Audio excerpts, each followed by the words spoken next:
Hi, Charles County. Welcome back to an episode of Cracking the Code, where we talk about all things related to zoning, permits, planning here in Charles County, Maryland.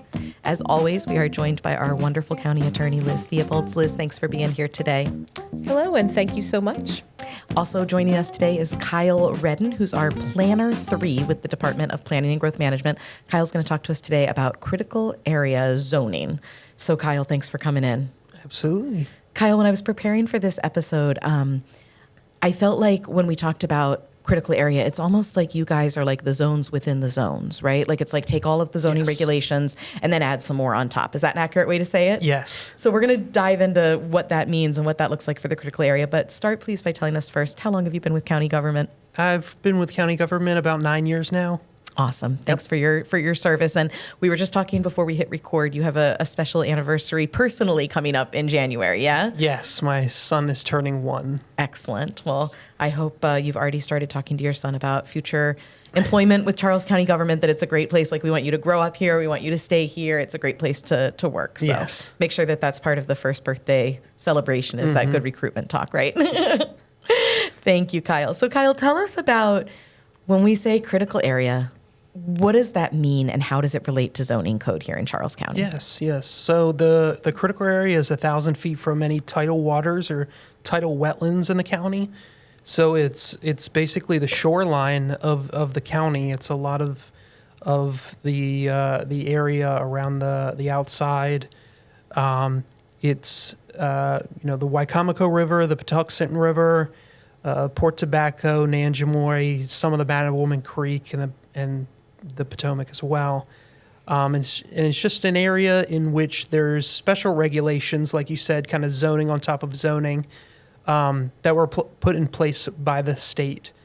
So some of those major communities that people might find themselves in that are within the critical area include like Cobb Island, Swan Point, Indian Head, Benedict, and Clifton. And so the reason for the critical area is in the 1980s, the state put in protections in order to help protect the Chesapeake Bay from adverse effects from development. So it was kind of we know that there's going to be more development there. Let's figure out early. And Liz, Yes. This is one of those interesting times where this is a state thing. Yes. Enforced by county regulation. Yes, it is. And if you were going to use a lawyer word that wasn't thing, you would say it's a state regulation. it's a state regulation, and the state says to Charles County, "You will do this in order to protect our shoreline." Charles County is mostly shoreline along the water, along the rivers and the creeks. It is that Kyle just mentioned, and those things became really of significant concern when we started talking about the health of the Chesapeake. Right. Okay. Beautiful. So the state said, "Do it." We're doing it, and really, Kyle, you're doing it. Is that accurate? So is 100% of your job critical area? No, I have other environmental things that I do. Okay. And we also have other environmental planners as well as a supervisor that kind of oversees the critical area as well. Okay, awesome. So tell us about, you touched on the state, and I kind of brought it back to how did Maryland get involved in this, but who are the other key players that are involved in this? Sure. So the major players are the Department of Natural Resources. There's the Critical Area Commission, which is part of the Department of Natural Resources. Okay. There's the Department of the Environment, which oversees the actual tidal portions of the critical area, the major tidal wetlands and tidal waters. Okay. And then there's also the Wildlife and Heritage Services, which helps to give us information about rare, threatened, or endangered species, so that we know what, if any, are on properties that want to develop, and make sure that we protect those. Awesome. So, and none of those authorities are based in Charles County. They're just providing the input, and then it's our job to enforce the kind of recommendations that they might make. Is that an accurate way to say that? Yes. The Critical Area Commission helps us a lot for enforcement, and they're also very involved in updating the regulations as well once it goes through the state legislation actions. So if we ever have questions about how do we enforce something, how do we review something in the critical area, the Critical Area Commission is there to help us. Beautiful. And I'm looking through notes and laughing that that something that is regulated is the mean high water. And I laugh at that because I picture waves coming in real like, we're feeling mean today, like it's rough. But I do understand that is not what mean high water means. What Yes. is something that's below mean high water? Yeah, so what we mean by mean high water is the average placement of the high tides. Okay. So obviously it's hard to actually measure where the tide would hit without you being on the shoreline, actually looking every Right. time it hits.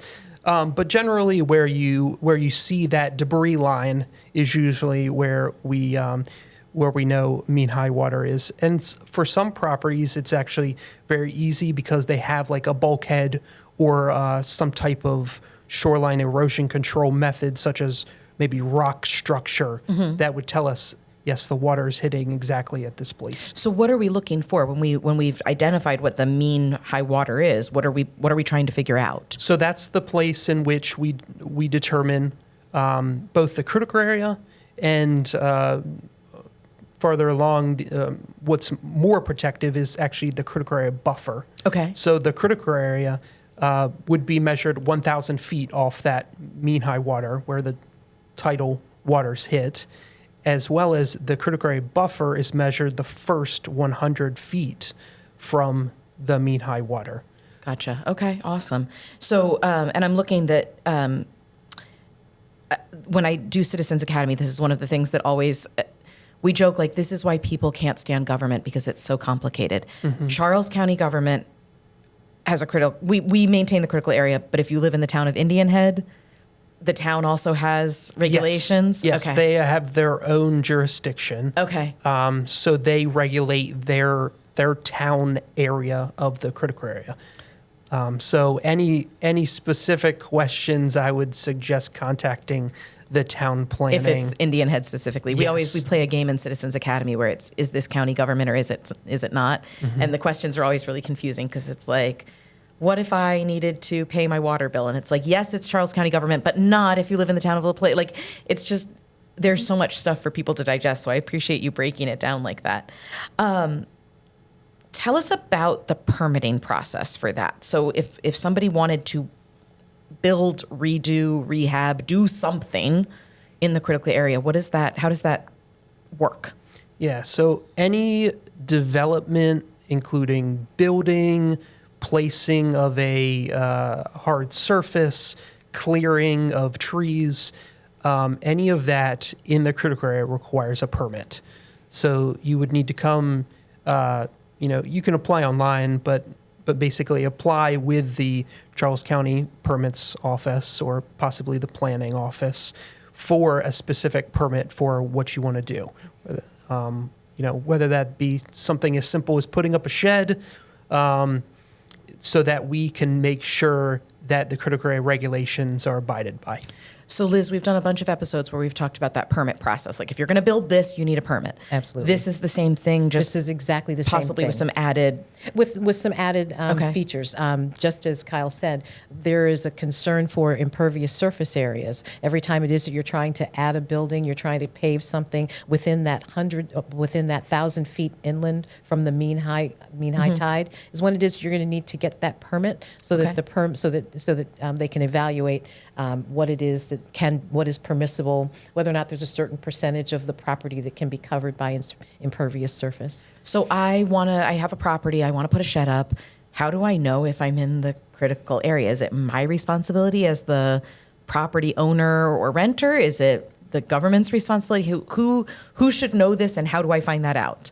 So, sure. So you can look on our PGM GIS interactive map to see Okay. if you're in the critical area. There's a layer telling you if you're in the critical area or not. Just look up your address. Or you can always call in to one of the environmental planners and we can answer that question for you. Okay. And if our viewers and listeners haven't played with the GIS map yet on the Planning and Growth Management website, I think it's super cool. You can put in your address or any address and then hit as many overlays as you want, and the map will keep showing you. So that's a good kind of first step, I guess, to find out if you're in there. Okay. Beautiful. So what would happen if, this is the part of the podcast where I always feel a little bit like it's not the fun part. What would happen if I was doing something in the critical area and I didn't have the right permit, or I had the permit but I wasn't following the permit? Because we've heard in other episodes, it's great that you have it on paper, but if you're not doing what your paper says you're doing, then you are still in trouble. So what would happen if? Yeah, so unfortunately that would be considered a violation in the critical area, and that would usually come with like a civil penalty, a fine, and likely it would come with additional maybe plantings that need to be done. Okay. And usually that's above and beyond what a normal person would do for their actual permit if they were applying for that prior to actually commencing the work. So it perhaps, tell me if I'm saying this fairly, not just because of the fines, but also because of the repair and the restoration would potentially be more costly than just doing it through the accurate process in the first place? Yes, that is correct. Okay, so another reason to be proactive. Yes. Okay, and I know you've mentioned a couple of times, call in, check with the planning people. What is our environmental? Who are those people, and how do they get reached? Yeah, so I'm one of those. You are one of those people. Yes, I'm one of those. We have a supervisor. Her name is Lynn Nags. And then there's various other planners that can help you out. Maybe they're specific. What they do every day is not the critical area, but they know enough about the critical area to answer your questions. Awesome. And I'll make sure that phone number is in the show notes so people can get to it. Yes. Liz, am I correct that throughout each of these Cracking the Code episodes, what we keep hearing is, if you don't know, reach out. Reach out before you do anything else. Is that a fair statement? That is absolutely a fair statement. And I think you summed it up really well by saying the penalties that you are going to end up facing for not doing it in compliance with the permit or doing it without a permit far exceed what it would have been had you just gone ahead and called to ask. And like I said, I think Kyle and his team, they've been really wonderful about coming out. Even if you come to Charles County government, make an appointment and sit down with them, they'll be able to tell you more about the critical area, why it's important, and what it is that they regulate. Wonderful. All right, Kyle, anything else that I'm gonna wrap up by asking, is there anything else you want to talk about? But then I'm also going to ask you, Liz reminds me often just to ask my favorite question. What's the one thing you want our viewers and listeners to walk away from this episode remembering, if nothing else? But start with, is there just anything else in general that you wanted to touch upon? I'd say a good resource for people to look out for not only is the Charles County website. There's information about the critical area on our website as well, but also there's the state website as well, the Critical Area Commission, specifically part of the Department of Natural Resources. You can look, just do a quick Google search and find out more about the critical area. I will make sure I put that in the show notes as well. Thank you.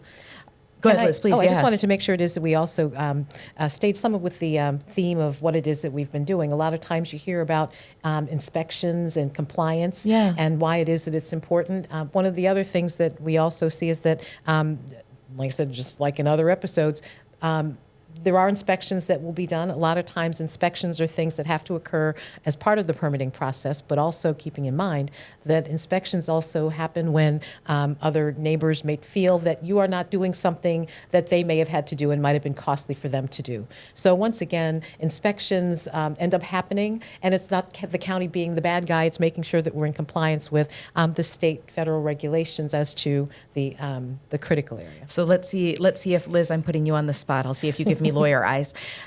I think what I hear you saying is it's not necessarily that there is a county government employee out there driving around like, where are the trees? What are the people? I want to know what you're doing. This isn't really Big Brother watching. This is more your neighbor who might have had to cut down this many trees and plant this many trees wants to make sure that you're doing the same doing the same thing, both because it's good for the environment and because It's a matter of fair. equality. It's fair. Yeah. Regulations, as we have to enforce them, have to be enforced evenly and regularly all the way around. So it's not unusual to see that happening. To have a neighbor calling in. Okay, gotcha. So a good reminder again, before you do it, find out what it is and do it correctly from the start. Absolutely. Excellent. All right, Kyle, I'm going to put you on the spot now. Liz survived me asking her that, so let's see if you can survive through this last question.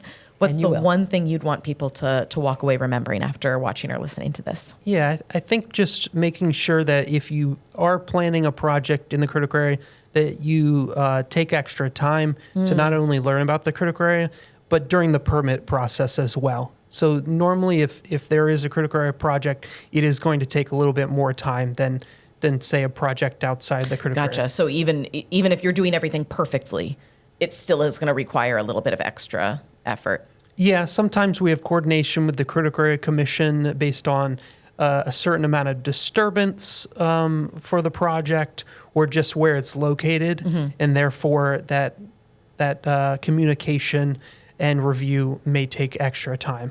That's a great reminder, yeah. And then I just wanted to also say that in general, I know, critical area regulations, just added regulations, people are looking at that as, hey, why do I need to do this? This is only taking more time. But just know it is for your safety and general benefit to make sure that, maybe you're not building your house too close to the water, whereas in, maybe 15, 20 years, the water is going to creep up on your property. So in general, it is put in place for the benefit of the community. Gotcha. As both the individual who might own that property, but also the environment around it. So it's a win-win. Correct. When we do this correctly, everybody wins. Yes.